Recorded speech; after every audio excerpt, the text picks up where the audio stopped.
Hi, I'm Steve Bark, running Pokerflat and Sublease Recordings. I used to run several other labels before that, and I'm a DJ and producer since 30 years, more than 30 years actually. One of the best tips I think is to take breaks, especially when you're mixing down tracks. Your ear's gonna get tired, and you're not gonna hear as good as you take a break for half an hour, come back, and then you're gonna see like exactly where your problems are in the track.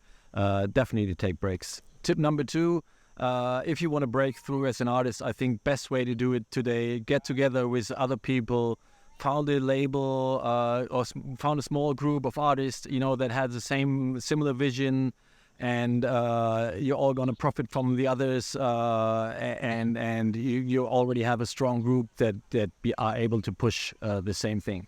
Tip 3, I would say get some really good monitor speakers. If you're working in an environment where you have problems with the neighbors, or your room is not like really good sound protected, get a really good pair of headphones and get used to their sound.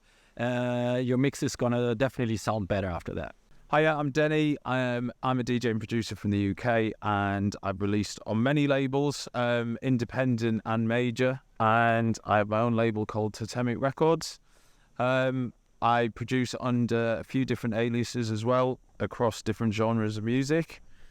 So yeah, that's me. The first tip I think is, I call it sketching ideas. So a lot of people get stuck on a groove or a loop and they'll just won't know what to add, and they can spend hours on it. What I tend to do is work quickly. I'll set myself a time limit of 2 or 3 hours, and if it's rolling, I'm buzzing on it, that's fine. But if I feel like I'm getting stuck, I'll just shelve that, move on to the next one until something pops.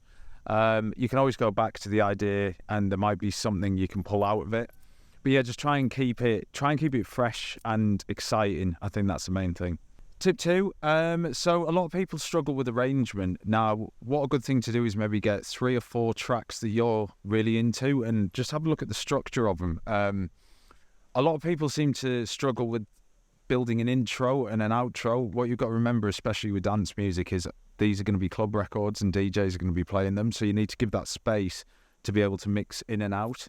So yeah, just maybe have a look, use it as a template, and just have a look, cross-reference a couple of them, and that should help you.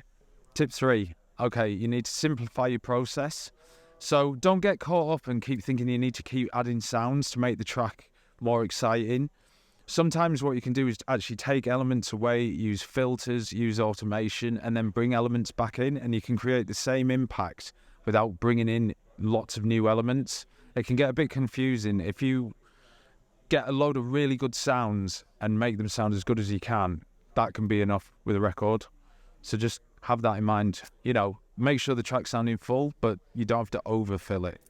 Hi, my name is Huxley. I'm the founder of Dumb Safari. I've been DJing and producing for about 25 years, released on labels such as Sony, Defected, 2020 Vision, Hypercolor, and many, many more.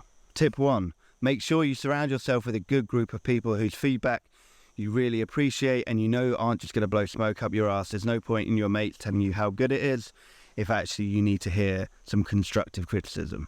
Tip number 2, don't be afraid to sample, and don't be afraid to look outside your genre to find those samples. Sometimes digging on YouTube can yield the best results. Tip number 3, remember to dig for good samples when it comes to your kicks and drums.